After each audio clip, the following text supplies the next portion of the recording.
कुछ लोगों की ज़िंदगी में कभी भी खुशी नहीं आती।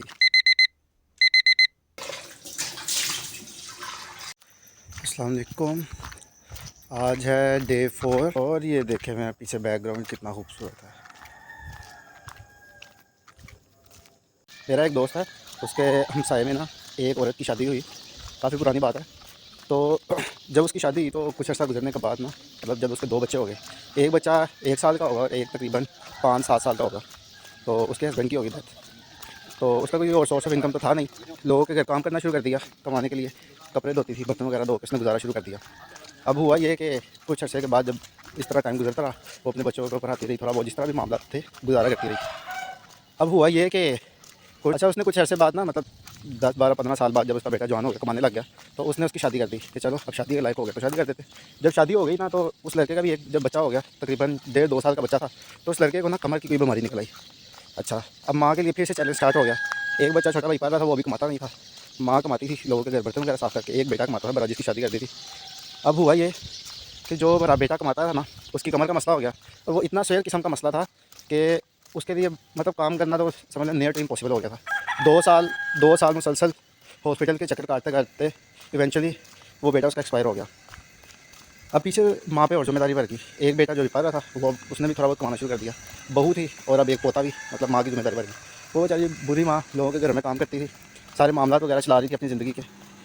अब माँ पे मज़ीद जिम्मेदारी बढ़ गई।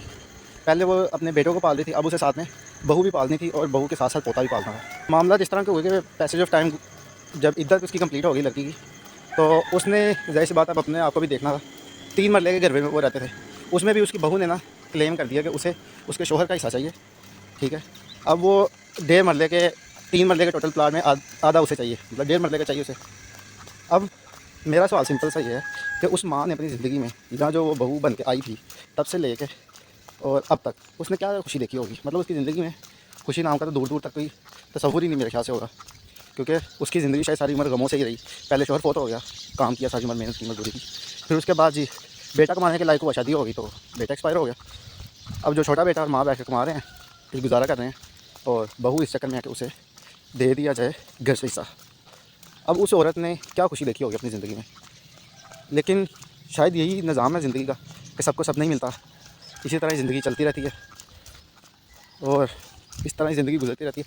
मैं ये सोच रहा हूँ कि हमें एटलीस्ट अपनी ज़िंदगी में इतनी स्ट्रगल तो करनी चाहिए कि यार हमारे जाने के बाद हमारे जो करीबी हैं, जो हम पे डिपेंडेंट है, उन्हें इतनी स्ट्रगल नहीं करनी पड़े।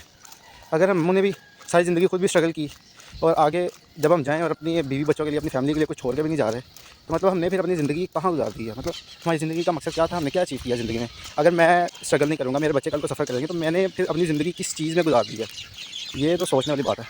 और शायद हमारी ज़िंदगी में हज़ारों नहीं लाखों की तादाद में लोग ऐसे होंगे जिन्होंने कभी ये नहीं सोचा होगा कि यार हमारे जाने के बाद क्या होगा। नो डाउट कि अल्लाह नहीं पालना है, लेकिन अल्लाह ताला ने ये भी तो कहा कि जो बंदा माल छोड़ के जाता है अपनी औलाद के लिए, वो भी एक सदका जारी है, तो उसकी औलाद को किसी के सामने हाथ नहीं फैलाना पड़ता।